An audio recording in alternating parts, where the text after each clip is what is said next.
here is Elon Musk going back and fighting against people who have said to him, you are trying to optimize H-1B visas because this is how you make all your money, by basically exploiting these people and bringing them in. Now, they get paid a lot of money. Yeah. But they probably don't get paid market value. Market value. And if they want to take vacation, or say they have something to do after work and they need to leave an hour early, well, maybe they're going to think twice about that because their immigration status is entirely dependent on their employer renewing it. Yeah, let's say you work for a massive communications platform and then some crazy billionaire buys it out of nowhere and starts doing crazy stuff to it. But and you might say, like, this goes against my ethics, but it doesn't go against my visa, so I'm going to have to stick with that. Exactly. Here is Elon Musk really basically striking out at people. He doesn't like people using his platform to criticize him, apparently. All right, Elon, stop trying to optimize something that shouldn't exist.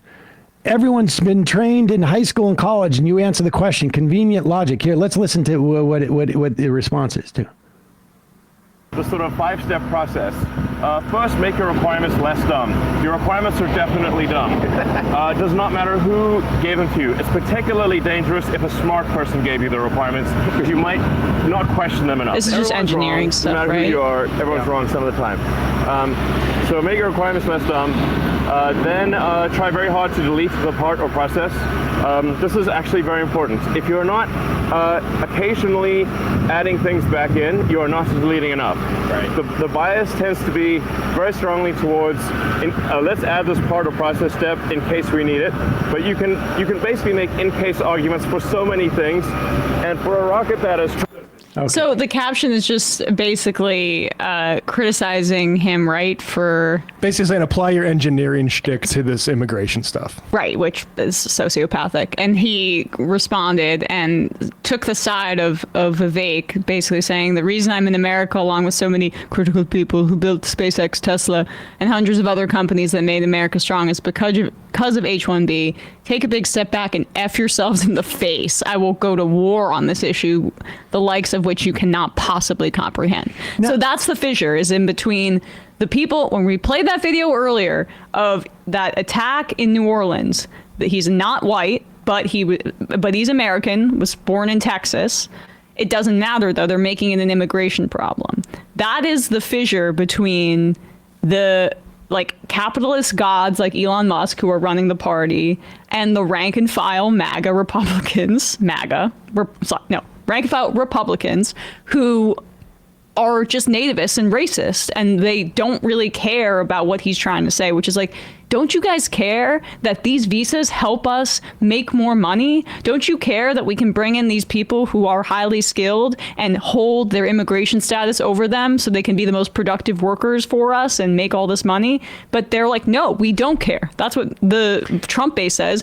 We care about getting rid of the brown people and of the immigrants. What is so fascinating about this is that Musk and Vivek Ramaswamy, and I will, the Pink Lady has said, a reminder, Sam, when you're mispronouncing Vivek's name, that y'all took issue with racist and sexist mispronouncing Kamala Harris's name. It's also just not a, it is not a very clever joke. I am not mispronouncing his name because it's, I am doing it with a very specific agenda in mind, calling him smarmy.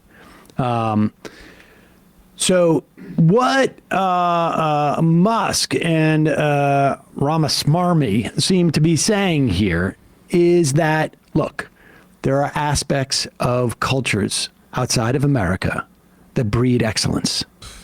And when people come to this country as immigrants, because he's also saying it was immigrant families too. When immigrant families come to this country, they also breed excellence because they are so much more focused on success.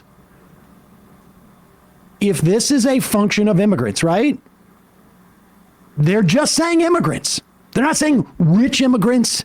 If it's just a function of immigrants, why in the world would this not apply to someone who has come into this country to work on farms, to pick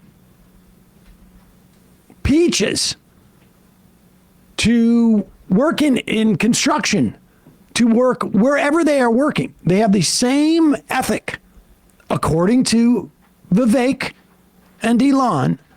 Why should it only apply to the workers that they hire to bring in? I got no problem with allowing labor to have as much ability to enter this country as we do, or exit this country as we do with capital.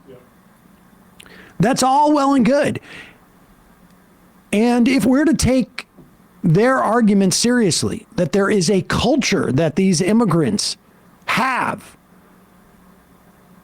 that causes them to pursue excellence more than is in this country, then we should probably allow more immigrants in so we have more of that culture. That's immigrants working hard to achieve the American dream is a trope that we've known our entire lifetimes here, right? But the culture is not something that's inherent. It's a reflection of not having, say, generational wealth like more white people do in this country than any other ethnic group.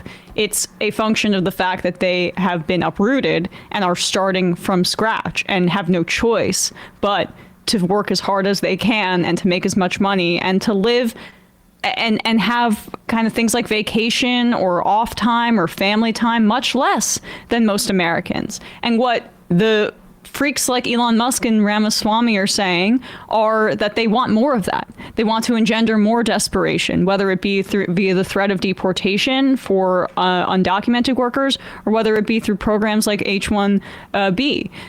They want to. It's not about inherent culture. It's about creating that culture of fear and desperation to extract as much as they can from a workforce. It's about work or starve. Like, that's the culture here. And like Bernie, Warren Gunnels points out, who was like a Bernie advisor, I believe, the very first amendment Bernie passed in the Senate would have substantially increased the fees companies pay to hire H-1B guest workers to fund scholarships for Americans pursuing degrees in science, engineering, and math. It passed 59 to 35 in 2007, but did not become law. And people have done studies on this, that the H-1B program has moved people domestically to not seek those fields because it is suppressing the wages, regardless of how much these people make. And you might feel like it's the same thing with sports.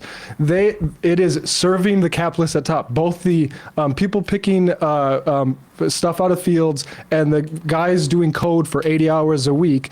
The people who are making money off this are capitalists. That's why Trump used illegal labor in Trump Tower. That's why Elon likes these programs, because he can say, oh, you don't like this? See ya, sayonara. Exactly, and that's why healthcare functions the way it does in this country too. If what Vivek was saying happened, they would not be. They would just be paying those H-1B laborers less money. Yeah, they would. That's the point.